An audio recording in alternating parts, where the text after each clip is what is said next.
Bonjour, je suis à Sébaza aujourd'hui pour le festival Sémaphore en chanson et je suis ravi car j'ai à mes côtés un artiste aux multiples talents, acteur, auteur, conteur, chroniqueur et bien sûr chanteur. Bonjour François Morel. Bonjour.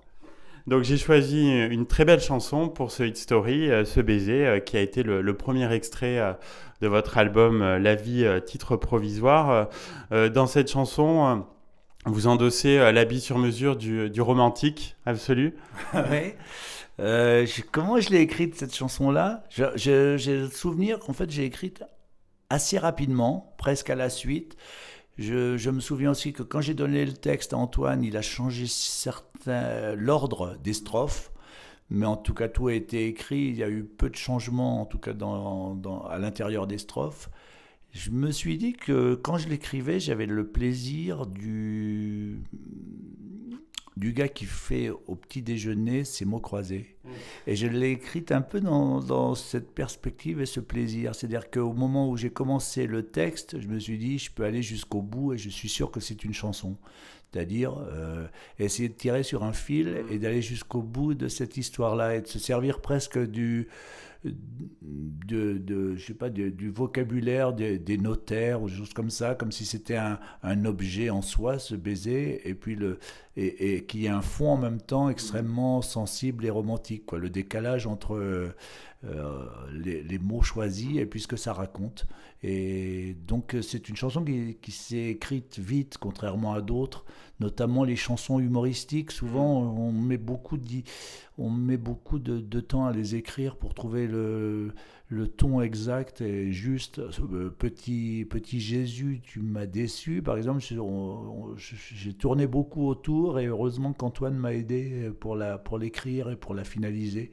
Mais j'avais ce refrain très fort, Petit Jésus, tu m'as déçu, mais il fallait que je raconte des choses à la fois drôles et que je puisse aussi revendiquer.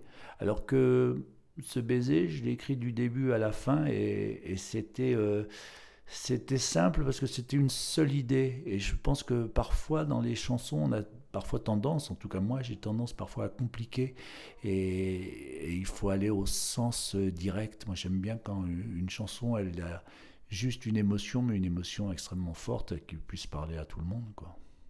Vous aimez bien réenchanter le quotidien, donc c'est le cas avec ce titre.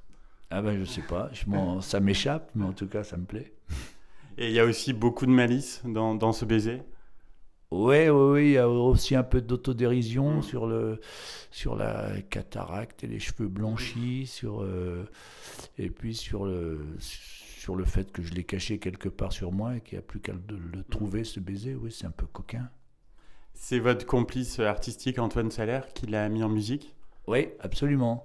Il me l'a envoyé. En fait, je lui ai envoyé le texte. Il a écouté, il m'a envoyé une musique tout de suite. Et je crois bêtement que je lui ai dit, ah, j'imaginais pas quelque chose comme ça. Je lui ai dit, moi j'ai imaginé quelque chose à la Françoise Hardy. En même temps, je ressemble assez peu à Françoise Hardy physiquement et dans la voix. Donc de toute façon, c'était perdu d'avance. Mais comme c'est un garçon qui a un ego pas si fort que ça, il m'a envoyé une autre musique que j'ai écoutée. Et je me suis dit, ah, mais je crois que la première est meilleure et je crois que tu avais raison. Et puis, et puis en fait, la première musique s'est imposée et j'ai trouvé qu'elle allait finalement parfaitement avec ce que j'avais écrit. Le clip a été tourné en baie de Morlaix, c'était un grand moment. Ouais, ouais, ouais, c'était amusant. Toute l'équipe était malade, et notamment le gars qui était derrière la caméra a passé un bon moment à vomir. Moi, j'ai pas été malade parce que j'étais occupé, donc c'était bien. Beaucoup ont découvert votre voix sensible à travers ce titre. Peut-être, ouais, je sais pas. Bon, pas ceux qui me connaissent ou pas ceux qui m'ont vu depuis quelques années, parce que dans les habits du dimanche que j'avais joué en 2000-2001, il y avait déjà une sensibilité, enfin je crois. Et puis même dans les Deschiens, il y avait une sensibilité aussi. Et puis le rire est aussi une sensibilité, ou l'expression d'une sensibilité. Euh, Bah ouais, c'est bien, en même temps c'est bien de réussir à parler à chaque fois à des gens nouveaux. Et alors, l'album, il est vraiment à votre image, il est à la fois optimiste et teinté aussi de mélancolie.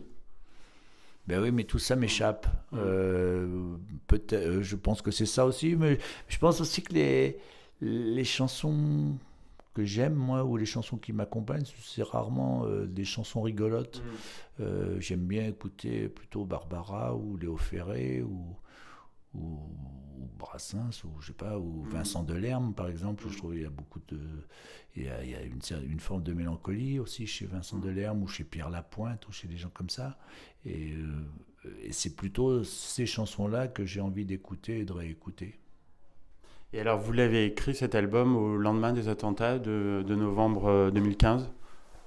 Je l'ai écrit en fait pendant l'année 2015, mais il y a une chanson par exemple sur Charlie ou sur le dessin, mais que moi j'ai été incapable d'écrire et qui a été écrite par Antoine Salaire, qui est Dessine-moi quelque chose.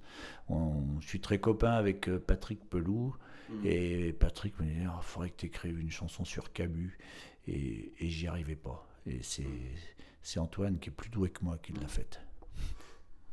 Et vous nous aviez fait beaucoup de bien avec votre émouvant appel sur les ondes à ne renoncer à rien. Il y a eu une vraie résonance.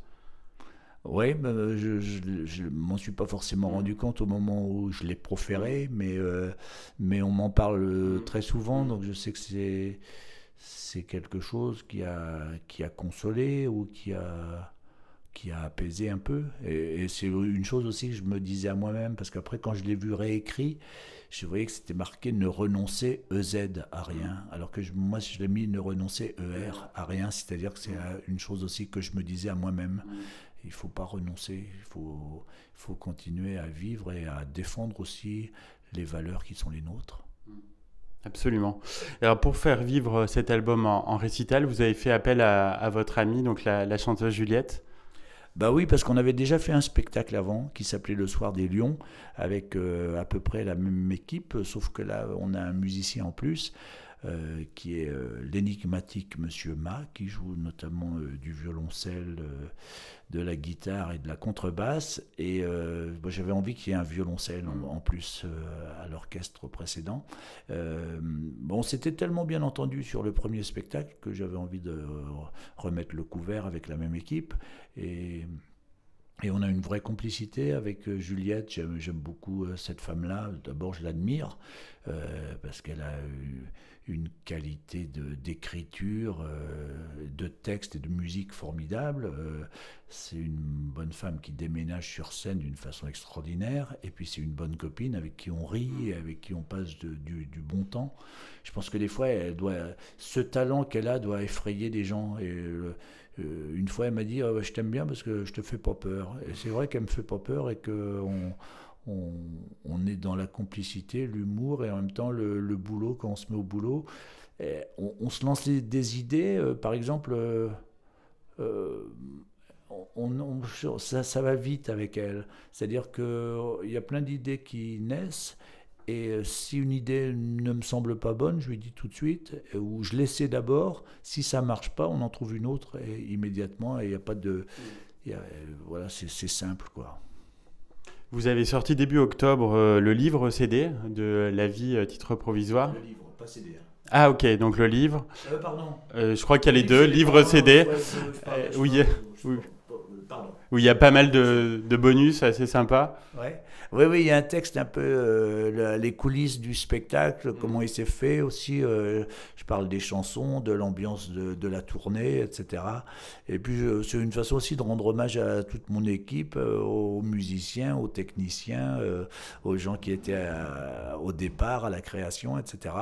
Et puis, de dire, oui, comment ça se passe, un spectacle ce qu'il y a sur les tables dans les loges, comment on vit, à quelle heure on se couche, quelles sont nos préoccupations, nos obsessions, et puis voilà, et puis essayer de continuer un peu la complicité qu'il y a avec le public en dehors du moment du spectacle. Et en pur libre, vous avez sorti donc un recueil de vos chroniques 2015-2017. C'est pour ça que je faisais une confusion, parce que comme j'ai sorti le livre de chroniques et qu'il avait été question à un moment donné qu'il y a un CD qui l'accompagne, mais l'éditrice m'a dit, mais tu sais que plus personne n'écoute de CD. Et donc ça m'a foutu un coup de vieux, mais je crois qu'elle n'avait pas forcément tort, et que maintenant, de toute façon, avec les podcasts et l'ordinateur, c'est très simple d'aller retrouver le son de ma voix si on a envie de l'écouter. Pour Augustin Trapenard et l'émission 21 cm, donc les cultissimes des chiens ont fait leur retour. C'était très attendu. Oui. Est-ce que c'était réussi ou pas? Moi, j'ai beaucoup ri là sur 50 nuances degrés. Ouais. Bon, alors ça va. Oui, parce qu'ils en ont. On a travaillé, je sais pas, 1h30. Enfin, on a travaillé, on s'est amusé pendant 1h30. Et ils en ont sorti 3, mais c'était plutôt celui-là qui était le plus marquant. C'était juste un clin d'œil, parce qu'en fait, Augustin, je le croise régulièrement le vendredi matin, et ça faisait un moment qu'il me disait, je voudrais faire un des chiens avec toi, c'est mon fantasme absolu. Donc je lui ai dit oui, d'accord. Appelons Yolande, et puis voyons si elle est d'accord, et appelons aussi Jérôme Deschamps pour qu'il soit d'accord aussi. Et puis on s'est lancé, et puis c'était assez amusant, sauf qu'on voit que normalement il ne faut pas rire, et Augustin n'a pas arrêté de rire pendant toutes les prises. Et on vous retrouve également donc, sur l'album Hommage à Henri Salvador. Alors vous interprétez quel titre? J'interprète la petite Julia, et puis je participe aussi avec les vents de passe au Zizi, et aussi au Café du Canal, où là toute la troupe est réunie. C'est un beau projet. C'est aussi c'est les Ogres de Barbac qui sont à l'origine de ce projet-là, parce qu'ils adorent la chanson Le Café du Canal, et ils ont bien raison, parce que c'est une chanson sublime que j'ai pris plaisir à chanter la semaine dernière avec Gérard Morel, le chanteur ardéchois. Et je ne sais pas s'il est de l'Ardèche d'ailleurs, il faudrait que je vérifie, mais qui est bien plus qu'un chanteur ardéchois en tout cas, parce que c'est un type qui écrit des très belles chansons, et qui vient de sortir un disque d'ailleurs qui est absolument ravissant. Et c'est une belle chanson, c'est un grand auteur de chansons. Pierre Perret, on connaît évidemment les plus connues et peut-être les plus rigolotes, et puis à côté de ça, il y a des chansons absolument bouleversantes. Il y a une chanson sur le viol qui s'appelle Mon petit loup, qui est déchirante. Comment, avec un tact inouï, il y a l'idée du viol, et en même temps le mot est jamais prononcé. Et il donne toutes les raisons qui, après une horreur pareille, doivent continuer à nous donner envie de vivre. Et je trouve que c'est un auteur d'une puissante délicatesse. Un grand monsieur qu'on avait eu plaisir à avoir dans l'émission. Comme vous, ça a été un grand plaisir. Merci beaucoup François Morel, et à bientôt, j'espère. À bientôt, prenons rendez-vous.